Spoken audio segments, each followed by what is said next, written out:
नमस्कार। आज के इस खास एक्सप्लेनर में हम बात करने वाले हैं ऑटोमेटेड टिकट वेंडिंग मशीन यानी एटीवीएम के बारे में।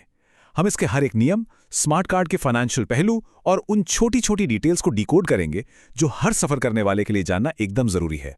तो सबसे बड़ा सवाल ये उठता है कि आखिर ये पूरा एटीवीएम सिस्टम काम कैसे करता है, और सच कहें तो इसका सीधा फायदा आम मुसाफिरों को कैसे मिलता है।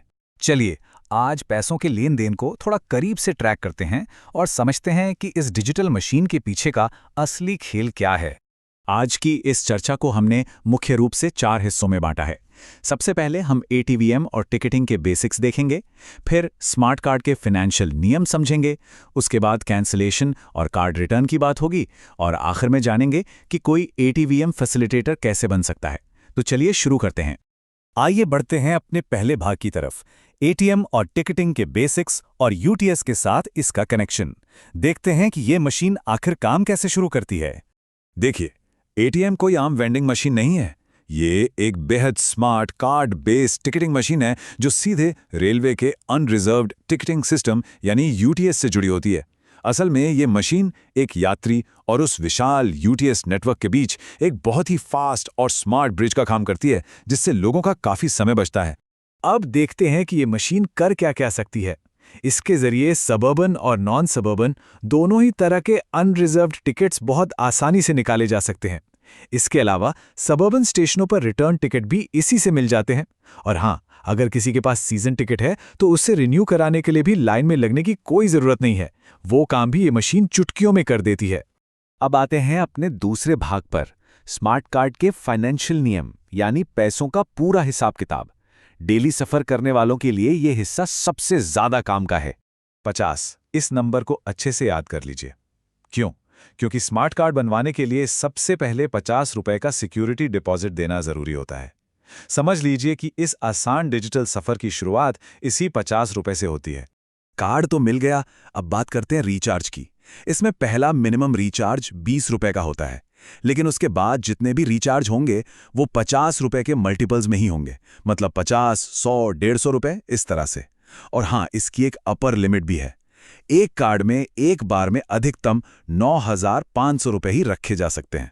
एक दिलचस्प बात बताऊं, ये 9,500 वाली लिमिट सिर्फ आम यात्रियों के लिए ही नहीं बल्कि फैसिलिटेटर्स के लिए भी एकदम सेम है। अब उस फायदे की बात करते हैं जो शायद सबको सबसे ज़्यादा पसंद है, और वो है बोनस। सिस्टम ऐसा है कि जब भी इस कार्ड से टिकट लिया जाता है तो बेस टिकट अमाउंट पर सीधा 3% का बोनस स्मार्ट कार्ड अकाउंट में क्रेडिट हो जाता है। मतलब एक तरह का इंस्टेंट कैशबैक जो हर सफ़र को थोड़ा किफ़ायती बना देता है।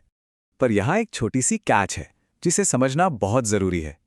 देखिए, जब रेगुलर टिकट खरीदते हैं तब तो ये 3% बोनस वाला फ़ायदा पक्का मिलता है, लेकिन अगर इसी कार्ड से सीजन टिकट रिन्यू किया जा रहा है तो उस पर कोई बोनस नहीं मिलता।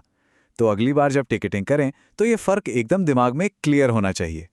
चलिए अब बात करते हैं कार्ड की वैलिडिटी की। नियम बहुत ही सिंपल है। जिस दिन कार्ड इशू होता है वहां से वो पूरे 1 साल तक वैलिड रहता है। लेकिन मान लीजिए कि बीच में कार्ड रिचार्ज कर लिया, तो जिस दिन आखिरी रिचार्ज हुआ है उस दिन से वैलिडिटी फिर से 1 साल के लिए आगे बढ़ जाती है। आसान शब्दों में कहें तो डेट ऑफ इशू या लास्ट रिचार्ज की डेट, इन दोनों में से जो भी तारीख बाद में आती है वही कार्ड की आखिरी एक्सपायरी तय करती है। बढ़ते हैं तीसरे भाग की ओर, कैंसिलेशन और कार्ड रिटर्न्स। मतलब अगर अचानक सफ़र का प्लान बदल जाए तो क्या होगा? सफ़र के प्लान्स तो कभी भी बदल सकते हैं। ऐसे में अगर टाइम लिमिट के अंदर टिकट कैंसिल करना पड़े तो सिस्टम एक बहुत ही स्पेसिफिक रूल फॉलो करता है। इसमें कैंसिलेशन या क्लर्क के चार्ज तो कटता ही है, लेकिन उसके साथ ही जो बोनस मिला था उसमें से भी ठीक 2.912% डिडक्ट किया जाता है। अब ये 2.912 का अजीब सा फिगर सुनकर शायद दिमाग थोड़ा घूमे, पर दरअसल ये गणितीय तौर पर उसी 3% बोनस को रिवर्स करने का एकदम सटीक रेलवे फॉर्मूला है। और मान लीजिए किसी को अपना स्मार्ट कार्ड हमेशा के लिए सरेंडर करना है या वापस करना है, तो उसका गणित क्या होगा? बहुत सिंपल है। शुरुआत में जो 50 रुपए सिक्योरिटी डिपॉजिट के तौर पे दिए गए थे उसमें से 30 रुपए काट लिए जाते हैं और फाइनल रिफंड के तौर पे ठीक 20 रुपए वापस मिल जाते हैं। एकदम ट्रांसपेरेंट हिसाब है ताकि बाद में कोई कंफ्यूजन ना रहे। अब आते हैं अपने चौथे और आखिरी भाग पर, एक एटीवीएम फैसिलिटेटर बनना। यात्रियों के नियमों से थोड़ा अलग हटकर ये एक माइक्रो एम्प्लॉयमेंट या कहीं कि एक छोटा सा बिजनेस अवसर है। तो ये फैसिलिटेटर आखिर बन कौन सकता है? इसके नियम बहुत ही सीधे हैं। कोई भी व्यक्ति जो भारत का नागरिक हो, जिसकी उम्र कम से कम 18 साल हो और जिसने 10वीं की परीक्षा पास कर ली हो, वो इस काम के लिए आसानी से अप्लाई कर सकता है। एक बार कोई फैसिलिटेटर बन गया तो उसे काम करने के लिए अपना खुद का एक स्पेशल स्मार्ट कार्ड दिया जाता है। और मजे की बात यह है कि उन्हें भी आम यात्रियों की तरह टिकट बुक करने पर पूरे 3% बोनस का फायदा मिलता है। कार्ड की मैक्सिमम रिचार्ज लिमिट भी वही 9,500 रुपये ही रहती है। मतलब वो भी बिल्कुल उसी फाइनेंशियल स्ट्रक्चर में काम करते हैं जिसे हमने अभी अभी समझा है। लेकिन फैसिलिटेटर्स के लिए एक बड़ा अंतर आता है सिक्योरिटी डिपॉजिट में, जो स्टेशन की कैटेगरी पर डिपेंड करता है। अगर स्टेशन NSG 1 और NSG 2 कैटेगरी का है, मतलब जहां बहुत भारी भीड़ होती है, तो वहां डिपॉजिट अमाउंट 50,000 रुपीज़ होता है। वहीं बाकी दूसरे स्टेशनों के लिए अमाउंट 25,000 रुपये है। इसलिए अगर कोई इसके लिए अप्लाई करने का सोच रहा है तो पहले अपने स्टेशन की कैटेगरी जरूर चेक कर लेनी चाहिए। इन सारे नियमों, बोनस के मैथ्स और रोजगार के इस नए अवसर को समझने के बाद एक बड़ा दिलचस्प सवाल जहन में आता है। जिस रफ्तार से स्मार्ट कार्ड और ATM मशीनें पॉपुलर हो रही हैं, क्या वो दिन दूर है जब रेलवे काउंटर्स पर मिलने वाले पुराने कागजी टिकट पूरी तरह से इतिहास बन जाएंगे? रेलवे के इस डिजिटल सफर का भविष्य और क्या-क्या बदलाव लाएगा, ये सोचना वाकई बहुत रोमांचक है। इस एक्सप्लेनर में हमारे साथ बने रहने के लिए बहुत-बहुत शुक्रिया।